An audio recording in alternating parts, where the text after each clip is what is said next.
Jika memang benar, Kepala Dinas Penanaman Modal Pelayanan Terpadu Satu Pintu, atau DPMPTSP Kabupaten Seluma, Arlan Aksa, hasil seleksi Timsel yang diketuai Sekdakap Seluma, Hadianto, tidak bahkan belum pernah 1 jam pun menduduki jabatan di OPD tersebut, sebagaimana disampaikan Mulyadi, salah seorang peserta seleksi, yang juga mantan PLT DPMPTSP, dalam pengaduannya kepada KASN.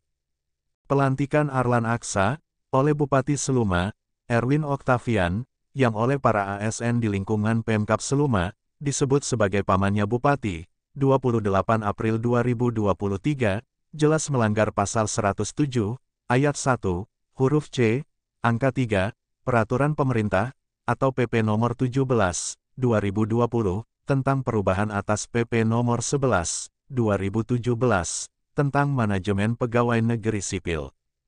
Demikian pendapat seorang mantan pejabat senior, yang pernah mengabdi di Pemprov Bengkulu, yang meminta tidak disebut nama, dengan alasan untuk menjaga hubungan baik dengan pejabat Seluma, saat dikonfirmasi terkait hasil seleksi JPT Pratama, di lingkungan Pemkab Seluma, yang dilaporkan ke KASN, atau Komisi Aparatur Sipil Negara, oleh Mulyadi, Sabtu, 20 Mei 2023, di Bengkulu.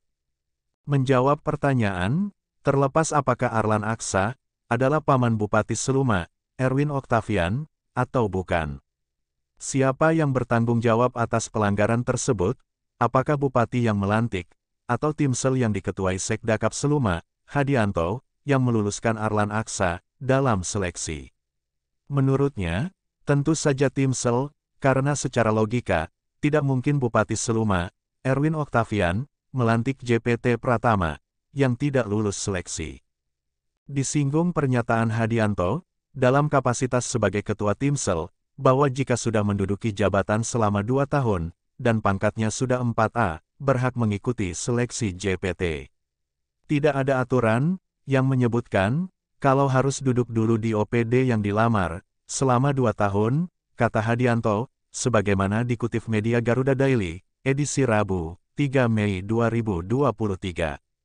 Ada aturannya, pasal 107, ayat 1, persyaratan untuk dapat diangkat dalam JPT, dari kalangan PNS, sebagaimana dimaksud pasal 105, memiliki pengalaman jabatan, dalam bidang tugas yang terkait dengan jabatan yang akan diduduki, secara akumulatif paling kurang selama 5 tahun, sebagaimana dimaksud huruf C, angka 3, itu ketentuan PP-nya, kata mantan pejabat itu. Dia menambahkan, pasal 107, ayat 1 huruf C, angka 5, juga mensyaratkan, pejabat yang akan mengikuti seleksi JPT, atau jabatan pimpinan tinggi Pratama, untuk menduduki jabatan eselon 2, harus memiliki rekam jejak jabatan, integritas, dan moralitas yang baik. Sebelumnya, ketika ditanya rekomendasi KASN, untuk melakukan pelantikan yang terkesan terburu-buru, seperti diwartakan tribunbengkulu.com, Seluma, edisi Sabtu, 29 April 2023, Hadianto, mengatakan, tidak ada yang terburu-buru, semua berjalan sesuai alur dan tahapan. Kita hanya mengikuti alur, rekomendasi tidak ada yang terburu-buru. Terkait pejabat yang dilantik, adalah kewenangan Bupati Seluma.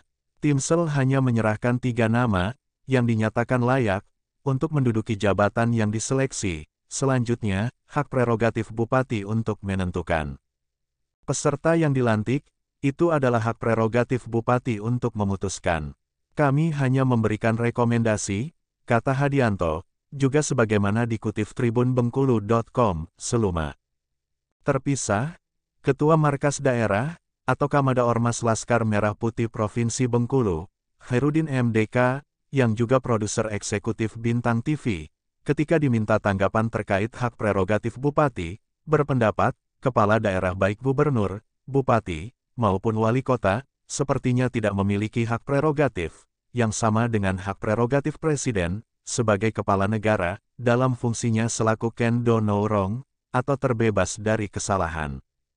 Menurut Kamus Besar Bahasa Indonesia, prerogatif adalah hak istimewa yang dimiliki kepala negara, mengenai hukum dan undang-undang, di luar kekuasaan badan-badan perwakilan.